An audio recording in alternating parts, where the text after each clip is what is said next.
Abdul in the garden. So here Abdul is a boy and where he is in the garden. वो बगीचे में है.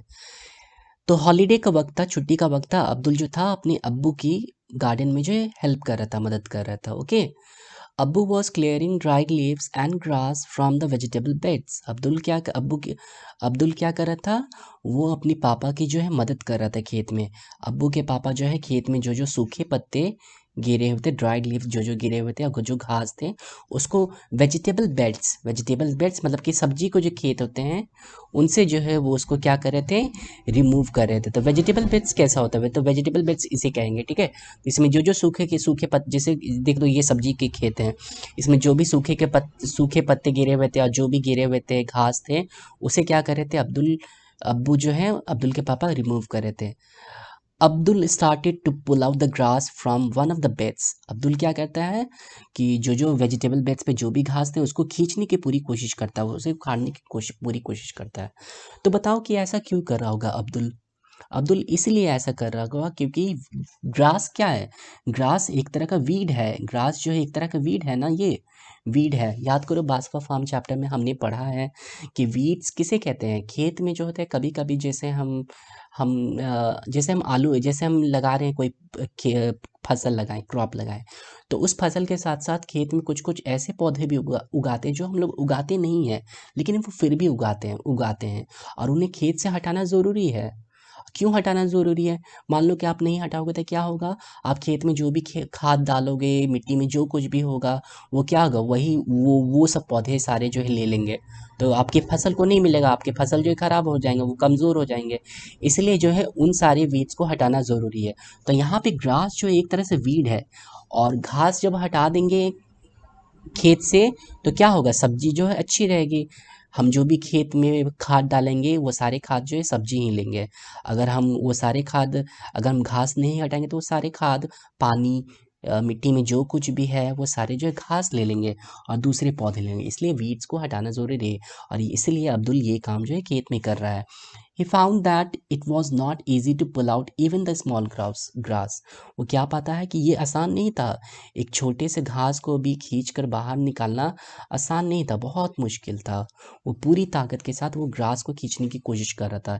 His hands became red by the effort. उसके हाथ लाल हो चुके थे घास खींचते खींचते. ओके. उसके हाथ पूरे लाल हो चुके थे, इतने मतलब कि घास जो है मिट्टी को कस के पकड़े हुए थे. In trying to pull out the grass, Abdul knocked down a stick that was supporting the pea plant climber. क्या हो रहा था? अब्दुल जो है पूरी तरह से घास खींचने की कोशिश कर रहा था और इतनी घास खींचने की कोशिश कर रहा था कि अब्दुल ने क्या किया, अब्दुल ने जैसे जैसे इस यहाँ पे देख सकते हो वो फेंका गया, खींचते खींचते वो फेंका गया और फेंकाने के चक्कर में क्या हुआ, वही खेत में जो है मटर का पौधा लगा हुआ था. मटर का पौधा देखे हो, मटर के पौधों को सहारे की ज़रूरत होती है. ओके. मटर के पौधे को हम लोग को सहारे की ज़रूरत, जैसे यहाँ पे देखो ये सारे पिक्चर्स, ये अंगूर का है. अंगूर का देखो एक डंटी की ज़रूरत होती है. ये मटर का, इसे भी डंटी की ज़रूरत है. ये मनी प्लांट है, इसे भी डंटी की ज़रूरत होती है. बहुत सारे प्लांट जो है खुद से खड़े नहीं हो सकते हैं, उन्हें सहारे की ज़रूरत होती है तभी वो खड़े हो पाते हैं. ऐसे प्लांट्स को हम लोग क्या कहते हैं? क्लाइंबर्स कहते हैं. देख सकते हो ना पिक्चर में, ये सारे डंटी के सहारे खड़े हैं. तो मटर के पौधे भी जो डंटी के सहारे खड़े होते हैं. ओके. तो ऐसे प्लांट्स को हम लोग क्लाइंबर्स कहते हैं. तो यही जो है क्लाइंबर्स जो था, वही मटर का पौधा का जो डंटी जो लगा था, स्टिक जो लगा था, वो उसने तोड़ दिया. किसने तोड़ दिया? अब्दुल ने तोड़ दिया. कैसे टूट गया? क्योंकि वो घास खींच रहा था, तो घास खींचते खींचते वो जो है फेंका गया उस पे, डंडे पे, और उसका घास टूट गया. फिर क्या हुआ? Delicate stem of the P plant broke. और जो पी प्लांट, मटर का पौधा का जो नाजुक तना था, स्टेम जो था ना, वो भी टूट गया. ओके. इस चक्कर में अब्बू कहते हैं कि तुम क्यों घास खींच रहे हो? The roots of the grass are very strong. तुम क्यों घास को ही खींच रहे हो? घास के जो रूट्स होते हैं बहुत स्ट्रांग होते हैं. अब हमने पढ़ा है प्लांट्स में कि प्लांट्स के रूट्स होते हैं ना, वी नो दैट ना, प्लांट्स के बहुत सारे रूट्स होते हैं, प्लांट्स के पार्ट्स होते हैं. ऊपर स्टेम होता है, ऊपर लीव्स होता है, फ्लावर्स होता है, फ्रूट्स होता है. तो रूट्स जो होते हैं नीचे होते हैं, मिट्टी के नीचे.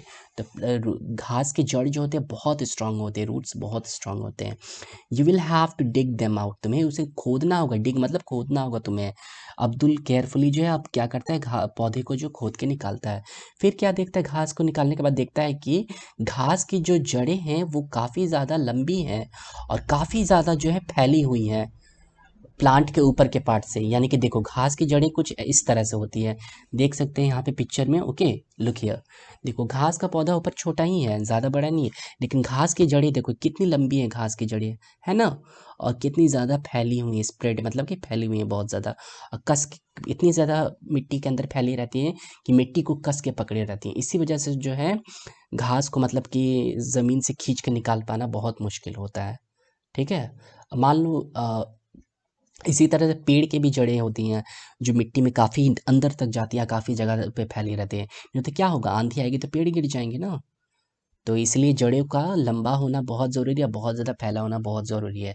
हम इस तरह के जड़ को हम लोग फाइब्रस रूट कहते हैं, हालांकि अभी मेंशन नहीं है।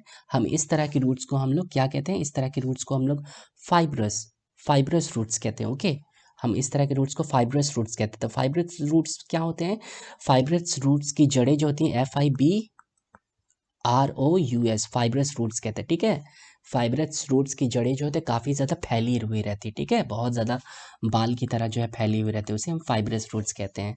ओके, आगे देखते हैं। The stick which was stuck in the ground fell very easily, it was difficult to pull out a small grass, why. जो छड़ी जो लगी हुई थी ग्राउंड में वो तो बहुत आसानी से गिर गया, लेकिन जो घास जो था, छोटा सा घास, वो आसानी से नहीं खींच पा रहे थे। क्यों? क्योंकि घास में था, क्या था, जड़ न था, जड़ था काफ़ी ज़्यादा जो, तो क्या क्या क्या होता है, मिट्टी के अंदर बहुत ज़्यादा जो है फैला हुआ रहता है। ठीक है, तो ये रहा आंसर, और मिट्टी को पकड़े रखता है, जबकि छड़ी तो मिट्टी में गड़ा हुआ था, उसकी कोई जड़ उड़ नहीं थी। ठीक है, इस वजह से वो आसानी से गिर गया। ओके, फिर देखते हैं आगे क्या कहते हैं। आगे कहते हैं, do all plants have roots, क्या सभी प्लांट्स के रूट्स होते हैं? Yes they have, yes all plants have roots. अब देखो, look at some plants and trees around you, imagine how deep and spread out the roots of these are. तो तुम्हें अपने चारों ओर के प्लांट्स, ट्रीज, पेड़ को देखने हैं और देखने के उनके जड़ कितने फैले हुए हैं। ठीक है, यू हैव टू लुक, और उनकी जड़ कितनी ज़्यादा डीप जो है ज़मीन में गए हैं। You have to see this at your home. Okay, at your neighbors. Okay, you have to see. After 3 days, Abdul saw that one broken part of the pea plant had dried. Guess which part would have dried up? Why? 3 दिन बाद क्या होता है, अब्दुल देखता है कि जो मटर का पौधा जो टूट के गिर गया था, तना टूट गया था, वो कुछ दिन बाद सूख गया था। तो क्या तुम्हें क्या लगता है क्यों सूख गया होगा, और कौन सा पार्ट सूखा होगा? तो कौन सा पार्ट सूखा होगा, स्टेम सूखा होगा। क्यों सूख गया? क्योंकि वो पौधे से अलग हो गया था ना, तो उसे पानी नहीं मिल रहा था, इसलिए सूख गया। तो here is the answer. Okay, you leaves of the plants सूख गए थे और ड्राई, तो so this is the answer. You pause the video and right the answer. Now see let's move further. Abdul remember that, अब अब्दुल को याद है कि उसके पापा जो है बोले हैं कुछ मूली भी लेने के लिए, अब्बू बोले हैं, ठीक है, कुछ मूली भी ले जाना है घर। तो क्या करता है, अब्दुल जो है कुछ मूली भी पुल मतलब खींचना शुरू कर देता है खेत में से। अब्दुल ये सोच रहा है कि ये मिट्टी के अंदर है मूली, तो हो सकता है ये भी जड़ ही हो सकता है। ठीक है, तो कुछ ही मूली वो खींच के निकाल पाया खेत में से, तभी जो है अचानक जो है बहुत ज़ोर का आंधी आया, बारिश होने लगे। दोनों जो है बाप बेटे दोनों जो है वो तुरंत क्या करते हैं, मूली को उठाते हैं और दौड़ के जो है क्या करते हैं, वो अपने घर के पास ही पहुंच चुके हैं। ठीक है, तभी जो है घर के पास ही पहुंच, तभी जो है क्या हुआ, एक नीम का पेड़ जो उनके कोर्ट यार्ड, घर के आंगन में जो लगा हुआ था, नीम का पेड़ का एक ब्रांच जो होता है, टहनी जो था, वो टूट के गिर गया। ठीक है, और अब अब्बू के पापा के ठीक सामने गिरा। ठीक है, कुछ ही इंचेस, मतलब कि समझो कि एक हाथ की दूरी पे ब्रांच गिरा। ठीक है, टूट कर आंधी से। तो अब्बू के पापा बच गए, एक्सीडेंट होने से उनका बच गया। ठीक है, लेकिन अब सोच रहा है कि इतना स्ट्रांग विंड आया तब भी पेड़ जो है खड़ा रह गया ज़मीन पर, लेकिन वो टहनी गिर गया था। पेड़ क्यों खड़ा रह गया ज़मीन पर?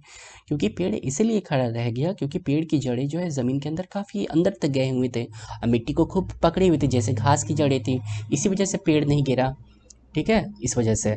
अब देखो घर जब पहुंच गए तो दोनों जो है, अम्मी जो है उनको चाय देती हैं पीने के लिए, और अब्बू कहते हैं अब्दुल से कि देखो पौधे जो है सूख रहे थे, अब देखो बारिश हो गई है तो हमें अब पौधों को पानी देने की ज़रूरत नहीं पड़ेगी। ओके, अब हम जो है बैठ कर जो है हम दोनों जो है लूडो जो है खेल सकते हैं, क्योंकि हम लोग का काम जो है अब घट गया, बारिश ने कर दिया, पानी की ज़रूरत नहीं है अब। देखो कुछ क्वेश्चंस है। Why do you think the neem tree do not fall despite the strong wind? तुम्हें क्यों लगता है कि नीम के पेड़ क्यों नहीं गिरे होंगे? तो मैंने आपको आंसर बताया। ठीक है, क्यों नहीं गिरे होंगे? क्योंकि उनकी जड़ें जो है काफ़ी मजबूत होती हैं। तो हियर इज द आंसर, इसलिए नहीं गिरा। Okay, now move to second question. On putting water in the soil where the plants are growing the dropping leaves becomes fresh again, how? क्या होता है कि जहाँ पे पौधे बढ़ रहे हैं वहाँ पे अगर कोई पत्ते अगर गिरे हुए हैं तो फिर से फ्रेश हो जाते हैं। क्यों फ्रेश हो जाते हैं? क्योंकि जहाँ पे पानी पड़े तो क्या होगा, पानी मिलने से क्या होगा, पत्ते हरे हो जाते हैं, इसी वजह से वो फ्रेश हो जाते हैं। Why, what do you feel, do all plants need water? क्या तुम्हें लगता है सभी पानी पौधों को पानी की ज़रूरत है? जो पौधे सूख जाते हैं उनको रेगुलरली पानी की ज़रूरत होती है। अब जैसे कैक्टस है, कैक्टस एक प्लांट है, ठीक है, जो रेगिस्तान में जिसे नागफनी कहते हैं, ठीक है, कांटेदार, तो उनको ज़्यादा पानी की ज़रूरत नहीं होती है, वो रेगिस्तान में उगते बहुत गर्मी वाली जगह में, ठीक है। तो जो पौधे सूख जाते हैं, the plants that dried up, they need water. Okay, which of the plants around you need regular watering? तुम्हारे आसपास कौन से ऐसे प्लांट्स हैं जिनको रेगुलर जो है पानी की ज़रूरत पड़ती है? फ्लावरिंग प्लांट्स, जो जो जिन पौधे के फूल उगते हैं उनको ज़रूरत पड़ती है, जैसे तुलसी को ज़रूरत है, तुलसी लिख सकते हैं आप। ओके, तुलसी, मेरी गोल्ड लिख सकते हैं। ओके, मेरी गोल्ड, तो इन सबको रेगुलरली जो है पानी की ज़रूरत होती है। Okay, what will happen if nobody gives water to these plants? क्या होगा अगर कोई भी इन पौधे को पानी ना दे तो? क्या होगा? दे विल ड्राई अप, वो सूख जाएंगे। ओके, वो सूख जाएंगे, वो मर जाएंगे। They will dry up and they will die. Okay, this will happen. अब Abdul realise that he never water the huge neem tree. अब अब्दुल को ये रियलाइज होता है कि उसने तो कभी भी नीम के पानी को जो है पानी नहीं दिया था, तब इसको पानी कहाँ से मिल रहा है? वो सोच रहा है, ठीक है। तो कहाँ से मिल रहा होगा पानी? क्योंकि नीम के पेड़ की जड़ें ज़मीन के अंदर काफ़ी गहराई में जाती हैं, ठीक है, और वहीं से वो पानी ले रहे हैं, ठीक है, नहीं भी दे रहे हो पानी तब भी वो ले रहे हैं। अब पूछा जा रहा है कि तुम्हारे घर में कौन कौन से प्लांट्स हैं जिनको रेगुलर पानी चाहिए, और वो पानी कहाँ से मिलता है? तो मेक टू गेसेस, तुमको 2 गेसेस करनी है। ओके, तो देखो, so this should be the answer. Okay, तो this is because the roots of the neem tree go deep into the soil. जैसा कि मैंने बताया, नीम के पेड़ की जड़ें काफ़ी नीचे जाती हैं और क्या करती हैं, मिट्टी से सारे पानी को सोख लेती, चूस लेती हैं। जैसे बड़े बड़े पेड़, मैंगो, बैनियन यही करते हैं, उनको पानी की देने की ज़रूरत हमें नहीं पड़ती है। और 2 पौधे जिनको रेगुलर पानी की ज़रूरत पड़ती है, आप लिख सकते हैं तुलसी, मेरीगोल्ड, ये सब लिख सकते हैं, ये भी लिख सकते हैं। Okay, next move, let's see. Abdul, whether radish was a root, why did he think so? Abdul सोच रहा था कि रैडिश जो है रूट है, जड़ है। वो क्यों सोच रहा? क्योंकि वो ज़मीन के अंदर है, मूली ज़मीन के अंदर है, मिट्टी के अंदर है, इसलिए वो सोच रहा होगा, है ना, क्योंकि ज़मीन के अंदर ही रूट से रहते हैं। तो हमारा आंसर क्या होगा? हमारा आंसर यही होगा। ओके, यही सोच रहा है क्योंकि ज़मीन के अंदर थे, तो इसीलिए सोच रहा था, क्योंकि रूट जो थे काफ़ी ज़मीन के अंदर रहते हैं, तो ये इसी वजह से वो सोच रहा होगा। तो this is the answer. Look at the pictures below and find out which of these vegetables are roots. तो देखो ये पिक्चर्स को, कौन से जो रूट्स है इसमें, देखो कौन कौन रूट्स हैं। रूट्स कौन कौन है? ये है रेडिश, ये रूट है, और देखो ये है स्वीट पोटैटो, ये रूट है, और कौन कौन सा रूट है? ये है कैरेट, ये रूट है, और इसमें मेरे ख्याल से ये भी रूट्स, ये भी रूट, वाइल्ड कैबेज है। Okay, I don't confirm. Okay, maybe picture is not clear, I'm not able to recognize, so these are roots. Okay, अब देखो, जैसे कि हमने तुमको बताया फाइब्रस रूट्स। रूट्स 2 तरह के होते हैं, एक होता है टैप रूट होता है, एक होता है फाइब्रस रूट होता है। तो मैं आपको दिखाता हूँ, ठीक है। तो tap root types of roots होते हैं, देखो यहाँ पे पिक्चर में देखो सब कोई। ओके, ये पिक्चर्स देखो सब कोई अभी। ओके, देखो ये यहाँ पे, ये हुआ टैप रूट, ये हुआ फाइब्रस रूट। फाइब्रस रूट की देखो, देखो FIBROUS, फाइब्रस रूट की जड़ों को देखो कितनी ज़्यादा फैली हुई है ना, जबकि टैप रूट की जड़ें ज़्यादा नहीं फैली हुई रहती है। वहाँ एक मेन जड़ होता है, उसी से सब जो है निकले हुए रहते हैं, लेकिन फाइब्रस रूट में नहीं होता है ऐसा कुछ। तो फाइब्रस रूट ऐसा होता है, ठीक है, बाल की तरह काफ़ी ज़्यादा फैला है, लेकिन टैप रूट ऐसा नहीं होता है। टैप रूट में एक मेन जड़ होता है, उसी से सारे जड़ जो है निकले हो रहे हैं। टैप रूट में ध्यान से देखो, एक मेन जड़ है ना, उसी से सारे निकले हुए, लेकिन फाइब्रस में कोई एक मेन जड़ नहीं है, ठीक है, सब में सब जो है अपना अलग अलग निकला है। तो यहाँ पे जो है ये जो वेजिटेबल्स देख रहे हो, कैरेट, पार्सनिप, बीट, ये सब जितना टर्निप, शलगम, ये देख रहे हो, ये सारे रूट वेजिटेबल्स है। और ये रूट वेजिटेबल्स हैं, तो ये कौन सा रूट है देखो तो ज़रा, कैरेट कौन सा रूट होगा? फाइब्रस रूट है कि टैप रूट है? कैरेट जो है टैप रूट है। मूली कौन सा रूट होगा? रेडिश टैप रूट है। टर्निप, शलगम कौन सा रूट होगा? टैप रूट है, फाइब्रस नहीं ना है। फाइब्रस रूट किसका होता है? ग्रास का होता है, राइस प्लांट का होता है, व्हीट प्लांट का होता है, ये सबके टैप रूट है। तो तुम पौधे को देख भी सकते हो, बता भी सकते हो कि कौन सा रूट टैप रूट है और कौन सा रूट जो है फाइब्रस रूट है। ओके, आप ये बता भी सकते हैं आप देखकर।